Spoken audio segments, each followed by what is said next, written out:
दोस्तों, आज फिर से हस्ताक्षर में बात ग्वालदम के बहाने खुद की। यह 21 जनवरी की ढलती दोपहर है और मैं दिल्ली सुपरफास्ट ट्रेन में बैठ चुका हूँ। मैं देखता हूँ मेरे दोस्त मुझे छोड़ने के लिए दौड़े हुए स्टेशन की तरफ आ रहे हैं। दोस्तों, स्टेशन पहुँचना महज मुझ तक पहुँचना नहीं था, यह तो मानवीय रिश्तों में विश्वास और मोहब्बत का पहुंचना था। वरना तो आज रिश्ते खाली कनस्तर से हो चले हैं, जो बस बजते हैं, देते कुछ नहीं। मैं निकल पड़ता हूँ एक लंबी यात्रा पर, 900 किलोमीटर की यात्रा। मैं जब भी पहाड़ में जाता हूँ तो पहाड़ मुझे अपनी बाहों में जकड़ लेते हैं। बाकी सब कुछ पीछे छूट जाता है। सोचता हूँ क्या क्या छूटता है। स्थान, समय, अतीत, याद, गोया कि वह सब कुछ जो मेरे मस्तिष्क में कूड़ा कचरा, अनर्गल दृश्य, बिंब और शब्दों की भरमार है, वह सब पीछे छूट जाता है। तब मैं नितांत शुद्ध होता हूँ, किसी पहाड़ी नदी के जल सा, तपस्वियों से खड़े इन पेड़ों के पत्तों सा, जो मनुष्य की पहुंच से बहुत दूर हैं, हवा के स्पर्श मात्र से नाच उठते हैं।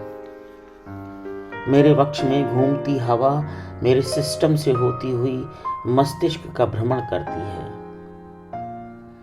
गोया अभी अभी कोई झोंका हवा का देवदारों में से निकलता हुआ पगडंडी पर चला गया है। ग्वालदम की सुबह में एक खास चमक है।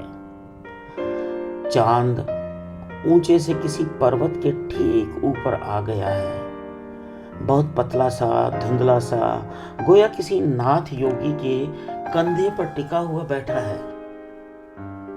एक व्यक्ति पहाड़ी से अभी अभी नीचे को गया है, शायद नीचे दिखाई देते उस गांव तक जाएगा जहां वह पिंडारी ग्लेशियर से निकलती पिंडार नदी बहती दिख रही है। नदी के किनारे किनारे गांव है, कुछ घर हैं। जहां मैं हूं वहां से बल खाती हुई नदी, उसके किनारे बसे पहाड़ी घर किसी चित्रकार की कल्पना का यथार्थ लग रहा है। मैं देवदार, चीड़, साल, हल्दू, सरू, बुरांस सभी तरह के पेड़ों को पीछे छोड़ता हुआ नीचे मुख्य मार्ग पर आ गया हूं। मेरे बाईं हाथ मेरे साथ साथ अपनी ऊंचाई से पहाड़ ने दीवार बना रखी है। इसी दीवार के पीछे रोक रखी है अनंत मिट्टी, पत्थर, लोहा, जाने कितनी तरह के बहाव।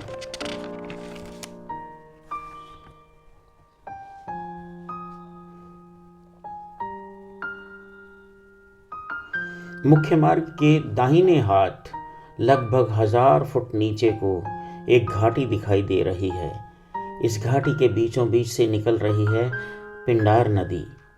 मैं सड़क के किनारे चलता हुआ कृषि अनुसंधान पहुंचता हूं। यहाँ से घाटी और सुंदर हो गई है।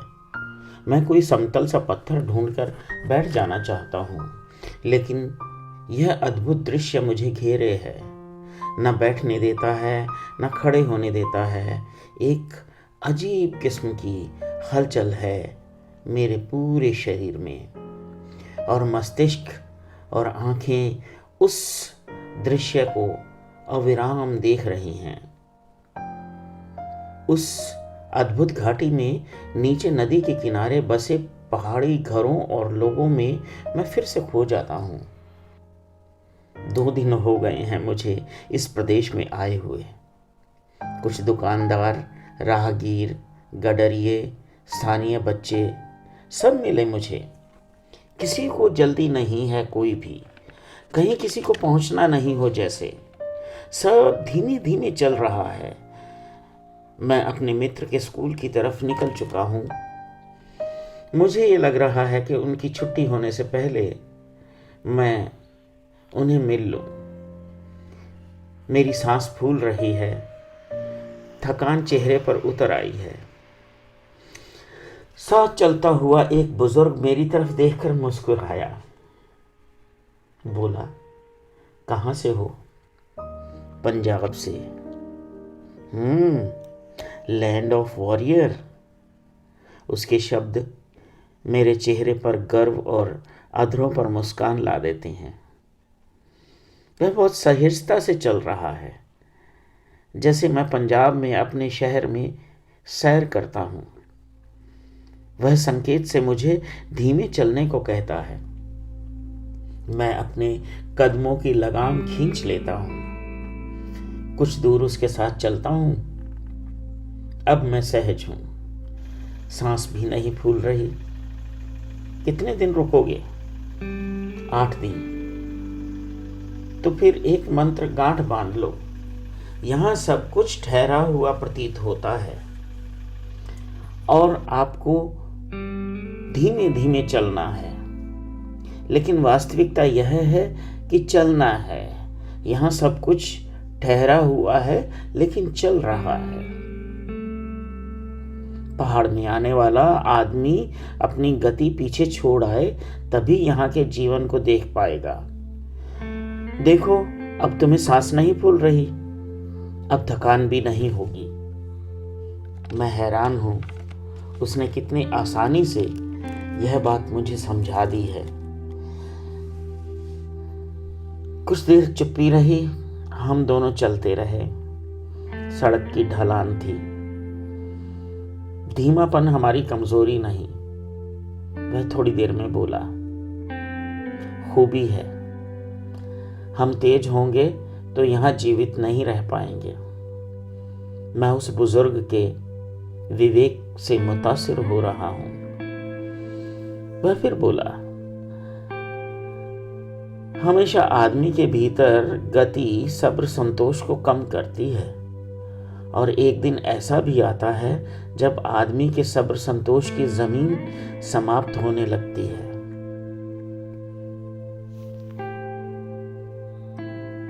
फिर हमारे दोनों के बीच चुप्पी छा गई। मैंने पूछा, तब? मैं उस आदमी की बात को आगे बढ़ाने के लिए उत्सुक हूं। वह एकाएक रुक गया। मेरे कदम भी खुद ब खुद रुक गए, जैसे चलती मशीन बिजली चले जाने से एकाएक रुक जाए। फिर वह बोला, तब क्या? वह आदमी कहाँ रहेगा? मेरे पास एक उत्तर आ चुका था। अब मेरे पास पूछने के लिए और कुछ था भी नहीं। अच्छा बाबू, आप घूमो, मैं इधर जाता हूं, मुझे नीचे को जाना है। सड़क से नीचे की उतरती हुई पगडंडी पर उसने कदम बढ़ा दिए। मैंने पूछा, जाते जाते ये तो बता जाओ, आप यहां क्या काम करते हो? उसने कहा, कुछ नहीं, पहले सरकारी मास्टर था, अब गांव के बच्चों को पढ़ाता हूं। फिर वह उस पगडंडी से नीचे को उतर गया। मैं उस व्यक्ति को दिमाग में लिए आगे बढ़ता रहा। सोच रहा हूं, उस पहाड़ी व्यक्ति ने कितनी आसानी से मैदान और पहाड़ के जीवन पर एक बड़ा दर्शन दे दिया है। अब सोचता हूं, क्या उसकी बात में कहीं कटाक्ष था? फिर तो भी क्या, सच तो यही है ना। अब मुझे मेरे मित्र तक पहुंचने की जल्दी नहीं थी। मैंने पहाड़ को जीना सीख लिया था। आगे मैं जाना ही नहीं चाहता था। मैं वहीं एक पत्थर देखकर बैठ जाता हूँ। देह में एक ठहराव है, जैसे मंद गति से बहती पवन, पानी, प्रकाश। मैं सामने की ओर सिर उठाता हूँ। हिमालय पर्वत की श्रृंखला चांदी का मुकुट लगाए विद्यमान है। मैं अविराम उस अद्भुत हिमालय श्रृंखला को देख रहा हूँ। कितनी ही देर तक उसी स्थान पर बैठा रहा हूँ। मेरे सामने नंद गुमटी, जटापानी, त्रिशूल, भनोटी, पीर पंजाल की तमाम श्रेणियां अपनी अस्मिता और वैभवता के साथ खड़ी हैं। मैं उन्हें बार बार देखता हूँ और जितनी बार देखता हूँ उतनी बार मेरे भीतर का अहम चूर चूर हो रहा है। त्रिशूल की विराटता के सामने मानव क्या है। अगला दिन जनवरी की यह ठिठुरती सुबह 5:30 बजे होंगे। मेरे मित्र और उनकी बेटी अभी सो रहे हैं। मैं उनकी नींद में कतई खलल नहीं बनना चाहता। धीमे से उठकर किचन का गीजर ऑन करता हूँ। तकनीक ने सुविधा के रास्ते तो निकाले ही हैं। गर्म पानी से मुंह हाथ धोकर गैस पर पानी पीने के लिए गर्म होना रख देता हूँ। रात को 2 बजे नींद खुली तब देखा था मेरी स्मार्ट वॉच तापमान 0 दिखा रही थी। यहाँ ठंडा पानी पीने का अर्थ है खुद को मुसीबत में डालना। मैं गर्म पानी पीता हूँ और अपने आप को अच्छे से गर्म कपड़ों से ढक लेता हूँ। दस्ताने ज़रूरी हैं, वह मैंने पहन लिए हैं। नहीं पहने तो समझिए आपकी उंगलियां लकड़ी हो जाएंगी। अपना मोबाइल और SLR कैमरा मैं उठाकर दबे पांव बाहर निकल आता हूँ।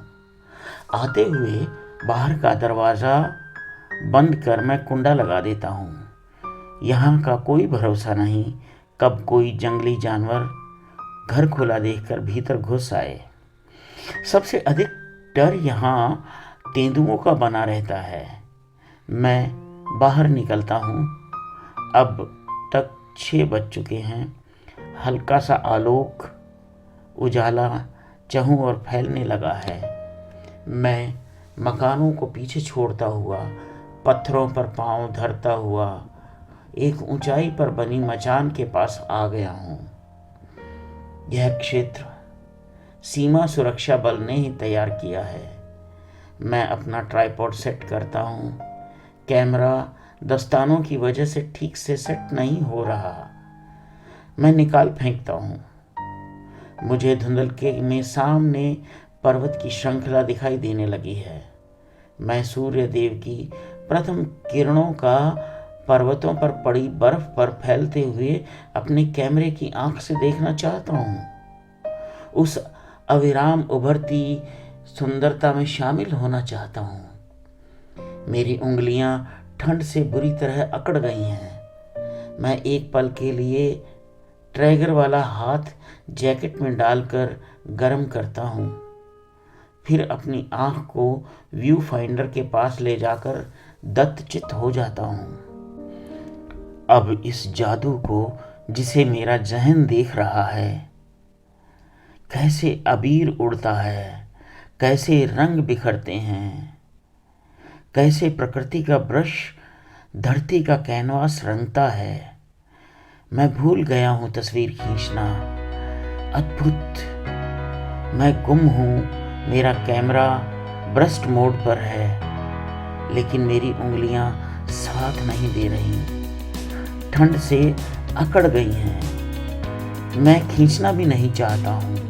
मैं उस कमाल के दृश्य को अपनी आँखों के द्वारा देखना चाहता हूँ। बस उसमें खो जाना चाहता हूँ।